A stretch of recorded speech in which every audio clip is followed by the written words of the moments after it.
This is Matt.Swisshelm. We are inside Hard Bean Coffee La Vista with owner and operator Mike. I'm going to go ahead and pass this over to him, let him give you a little bit of backstory on him and his business, and we'll see where it goes from there. Well, thank you, Matt. I'm Mike Suttmeyer, the owner of Hard Bean Coffee here in La Vista. We originally tried to establish ourselves back in September of last year, but we ran into a couple of snafus between weather and holidays, and life happened. So we absolutely were stoked to get opened up here. We did a soft opening on the 19th of February, and that way it allowed our baristas to, perfect their craft of making quality coffee and kind of see the needs of the local community and consumers before we did our grand opening with the Sarpy Chamber, which was on the 6th of March. So we're still very new and very excited to serve our local community. Yeah, no, I'm sure the community's extremely excited to have you guys here. I know when I saw you guys open up, I was like, ooh, coffee that's not Starbucks or Scooters. Nothing against them, but it's nice to have a little bit of variety there. So the chamber opening, was that the full-on ribbon cutting ceremony and everything? It was. It was me, my wife, and my son, 5-year-old MJ. The three of us cut the ribbon, and yeah, we marked off the official opening that day. We were pretty excited to, like I said, to get started, and now we're just going to grow from here. That's incredible. I know our office in Sarpy County just had their ribbon cutting ceremony in the last week or two. The scissors are huge. Is that your kid's favorite thing? Did he want a pair? It was, yeah. It's every 5-year-old's dream to hold a huge pair of scissors and every cut parent's a ribbon. nightmare. So it's so true. Cool. Well, so kind of going back to your soft opening, did you guys learn a lot about what you'd expected versus what kind of reality was when you had that? We did. Like anything, there's a lot of mistakes that need to happen so that you can learn and grow from those mistakes. And, mistakes will still happen. They just won't be as, as intense as the first day always is. So. Yeah, absolutely. So what kind of made you decide to open up a coffee shop here? So great question. I full on intended to retire after 20 years in the service in Honolulu, and the Air Force told me I had to make one more move, even though I had a year left in service. And so I had to pick between Maryland and Nebraska, and not ever coming this way, I knew that it would be an adventure. Yeah. And when we got here, we didn't realize, like I said, what a hidden gem this area actually is. I mean, it's great for raising families, and it's that Midwest, that hometown feel that you just don't get in any other place, Yeah. So we really knew that this was going to be where we were going to settle in, and so. It's really surprising how many military families choose to settle down here, and it's great because for the family thing, they really pride themselves on their school systems and developing their kids and everything here. So it's not a surprise that so many people do choose to settle down. I know I wasn't expecting to stay after I got out of the military either, but it's. Yeah, one thing happens after another, and you end up here and own your own coffee shop. Absolutely. So do you have you hired quite a few military members to work for you then? I have two of my former troops actually came on board to work. They said that they loved working for me when I was active duty, and they'd love to come over and work for me, helping me set up Hard Bean. And I also have two of my former active duty colleagues. Their significant others were looking for some jobs, so we were taking on them as part of the team. And so, half my team is people that I've already been working with over the last couple of years, and so from that aspect, there wasn't a lot of need to get to know one another. We had already known each other for years. Yeah. And then the other employees reached out, when we were building, and they really wanted to be part of this. Mostly because we're not a franchise, they wanted to be part of something that they can contribute to and help grow, as they say, the journey, and they can help me, kind of navigate where Hard Bean's heading. And so I was pretty excited that so many people reached out. That's really incredible that people actually reached out to you to want to work here, especially being, you said, not a franchise, not a corporation, you're just yourself. And to have a local business like that actually get so much interest from employees, that's really incredible. It's not something you hear about very often. So going back to the non-franchise thing, what does that allow you to do differently than, say, like a Scooters or Starbucks? Great question. So the big thing is I knew that if I started something myself from the ground up. That has its challenges and its place. Franchises also have their challenges and its place. But what I found was it's called a licensing agreement. And so what the licensing agreement is there's specialists that will kind of guide you through how to start up a business. And then once they've sent you through the training and they advise why they would, pick from this certain list of everything from coffee makers to type of roasters to, things like that, then the rest is up to you. So it was up to me to decide what kind of conference rooms I wanted, what kind of flooring do I want, the colors of the wall. And then once I worked that through the builder and they helped me through the actual products and the equipment, then it's all hands off from there. And so I just, pick and choose where I want to go with this. And so it was, you get some of the good things from a franchise and some of the, the good things from not having to start from scratch, and combine them together. And so I would definitely recommend a licensing agreement for anyone trying to open a business if it's available. Yeah. So you guys pretty much just made this shop exactly what you and your employees were wanting. So. Right. So the big things were we wanted to. So for me personally, and it resonated with the employees. We wanted to create something that is more of a meeting place. A lot of people are very much programmed to think that you have to have a drive-through or you have to have certain things and using a lot of flashy terms for a cup of coffee.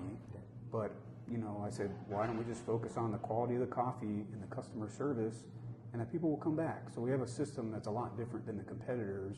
And then on top of that, the items that we were talking about earlier, we let local bakeries highlight their baked goods in our deli case. We let local artists display their art on our walls. These conference rooms are set up for other small businesses. Maybe they're a real estate agent or they're a Mary Kay representative, or we had Bellevue Bicycle Club in here over the weekend. We also have Mary Kay Essential Oils. A financial group comes in here. Some banks do off-sites in here. It's a way for them to get away from what they're used to, which is a crowded coffee shop. They can come here, reserve the rooms for an hour and conduct business without being disturbed. That's awesome. So that's definitely something unique. I've been to try to have meetings in Starbucks, and it's just so loud. You never know if you're actually going to get a seat, and if there is one, it's just one singular. It's not two together, so you can't really have that conversation. So the availability of conference rooms is huge, and plus you guys have so much seating and tables and everything out there that you don't feel cramped, which is one of the nice things. And I really love how open and area the shop is. You don't have dividing walls blocking different sections and everything like that. So Absolutely. I really like the way you guys decorated and set up the shop itself. And I like the fact that you work with local businesses, other ones, for their pastries. And I know you work with one over in Bellevue, but it's on the other side of town. And I know I'm not going to drive all the way over there just for a special, pastry run. Right. But if I know that they're here and I want a cup of coffee and I know it's going to be good coffee and it's not just going to be like Folgers Instant or something like that, right. That unfortunately you kind of pick up at those places. You can come in here, grab a great cup of coffee, grab whatever pastry you guys have on display, and just kind of go on about your day, and it doesn't really take away anything from it. So Absolutely. I really like the model that you guys have set up for here. I was kind of curious about how you choose your coffees. So we use obviously I call them hard bean select roaster. Okay. So what I wanted to be sure was the roasters are using do they have single origin? I'm not big on the flavors. We do have a line of flavors, but the big thing was single origin, meaning they're all from the same crop or the same country, and then rainforest certified. Okay. Because environmental protection is obviously on the forefront of a lot of people's minds too. So. Yeah. So we make sure that they're rainforest certified, single origins. Our flavored coffees, because they're flavored, you have to deal with the fact they're going to have flavored oils in them. They could be blended, but our single origins are exactly that. So when you taste our Mexican Chiapas, it's from the Chiapas region of Mexico. Yeah. Our Jamaica Blue Mountain, very popular right now. Again, you're not going to find that at a competitor's store, and so that's actually been one of our more popular is the Jamaica Blue Mountain coffee. I was going to just highlight it as a guest spot for maybe a week or two just to see how people are reacting, and it's actually outperforming our Costa Rican medium roast, which is an equally good coffee. Yeah. But people that was a little more really common, though. You hear a lot about Costa Rican coffee, so I think that explains why the other one's performing so well. It's just because it is different, and it's something new, and it's not something you can really get. Absolutely. So. And so we move forward with, we have a limited Papua New Guinea on tap right now. When that's gone, it's gone. Yeah. They were only able to harvest a certain amount, so I was able to get my hands on a bag of it to display here.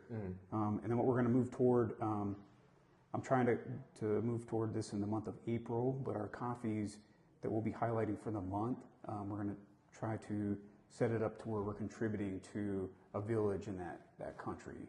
Okay, so say like you got one from like South Africa or... Right, so I have one on tap right now from Tanzania. Okay. It's a Tanzanian pea berry that I was going to release recently, but because I found that there's a company that will, sort of like Tom's Shoes, you buy one, give one type thing. So if people purchase the coffee here, then we'll contribute fresh water to, villages in Tanzania. That's incredible, and you can do that with different, I don't want to say every coffee, but so say you get a coffee from like somewhere in the Sudan or something like that. There's Ethiopia, Kenya, and then of course the Tanzania, and then so those are some that I have coming down, the line here in the near future. And so each time we highlight that coffee, we can highlight that, that country's need for anything from fresh water as we grow. There's other projects you can also contribute to. So I'm pretty excited to work with this this company and help, not just, when you think of it in terms of here's a coffee shop in La Vista, Nebraska, and it's giving, clean water to villages overseas. I mean, it's amazing when you think of it in that capacity. Oh, so. it's absolutely amazing. It's something that we often take for granted. I don't know how many times I've had coffee this week, and it was just me enjoying my coffee. When you look at it from that angle, where it's not only you're getting the coffee that you want to enjoy, but you're also providing something to somebody else, it just kind of takes it to another level. I think that's really incredible. So absolutely, thanks so much for looking into that and kind of setting that up and allowing everybody else in the community to kind of give back a little bit. Because I know we all want to find ways of doing that. So yeah, pretty excited about it. We're looking at, I'd like to have this up and running around April 1st. Okay. Because April being, Earth Day, or sorry, Earth Month, and having, sort of highlighting marrying the two. It just seems like it would be a good partnership to get this campaign started. So. Hey, I'm just happy you're doing it at all, but the synergy there definitely makes sense. I know I'll be in to kind of support that in any way I can. So, but this was perfect. Thanks so much for letting me come in and chat with you and learn a little bit more about you and your business. I know hopefully the community gets something out of this and comes in and tries the fantastic coffee. Well, you guys have more than coffee. You have tea as well. We do. We have loose leaf chai tea that's so good. We actually brew it in quantities bigger than in the tea sack. So that way when you come in, if you needed like a chai latte or you wanted to just, you don't even need to add sweeteners to it. I mean, it's very good chai tea. It is delicious. And you guys just have that on tap all day? We do. We have the chai on tap. We have other loose leaf teas. Then we also do smoothies. We're working on getting our smoothie line perfected as well. Nice. So yeah. You'll be a full service barista bar. Oh then. yeah, absolutely. Cool. Awesome. Well, I'm excited to try those. But like I said, thank you so much. We'll get this done, edited, and posted online, and hopefully you guys can get something out of it. So until next time.